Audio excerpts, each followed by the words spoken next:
Hi అండి. నమస్తే. నేను మీ Madhu. Welcome back to my channel. ఈరోజు మీకు సముద్రపు చేప, చందువ చేప ఇగురు ఏ విధంగా చేయాలో చూపిస్తాను. Okay, let's start. ఇదిగోండి ఈ చేప, చందువ చేప ఈ విధంగా ఉంటుంది. మనం ఉప్పు వేసి బాగా కడిగి 4-5 సార్లు కడిగి నీట్గా తీసుకోవాలి. ఇప్పుడు స్టవ్ ఆన్ చేసుకొని ఒక పాత్ర పెట్టుకొని అందులో ఆయిల్ వేసుకోండి.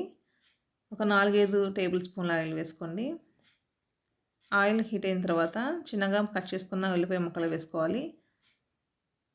అందులోనే 4 పచ్చిమిర్చిని ఈ విధంగా కట్ చేసి వేసుకోవాలి. ఇందులో ఉప్పు వేసుకోండి. సముద్ర చేపలు ఉప్పుగా ఉంటాయి కాబట్టి ఉప్పు కొంచెం తగ్గించి వేసుకోండి. ఉప్పు వేసిన తర్వాత ఉల్లిపాయలని బాగా కలిపి మూత పెట్టుకోండి. సిమ్లోనే ఉల్లిపాయలని ఈ విధంగా ఎర్రగా ఫ్రై అయ్యేంత వరకు కూడా ఫ్రై చేసుకోవాలి. ఉల్లిపాయలు బాగా ఎర్రగా ఫ్రై అవ్వాలండి, ఎందుకంటే మనం చేపల కూరలో ఎక్కువ వాటర్ వేయం కాబట్టి ఉల్లిపాయలు బాగా ఎర్రగా వేగిన తర్వాత ఇందులో బాగా కడిగి శుభ్రపరచుకున్న చందువ చేప ముక్కలు వేసుకోవాలి. ఇప్పుడు ఇందులోనే కొద్దిగా పసుపు, అలాగే 2 టేబుల్ స్పూన్ల కారం వేస్తున్నాను.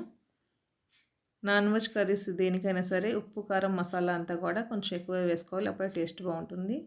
ఇందులోనే మసాలా కూడా వేస్తున్నా. అల్లం వెల్లిపాయ, చెక్క, లవంగాలు, ధనియాలు, గసగసాలు, ఇలాచి అన్నీ కలిపి చేసిన పేస్ట్ వేస్తున్నాను.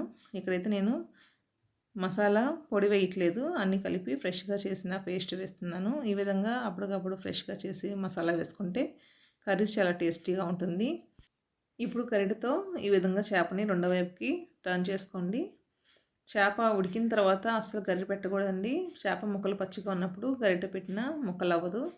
ఈ విధంగా ఒకసారి కుదుపుకున్న తర్వాత ఇందులో ఒక గ్లాస్ వాటర్ వేసుకోండి. చేపల కూరకి ఎక్కువ వాటర్ వేయకూడదు, ఒక గ్లాస్ అయితే సరిపోతుంది.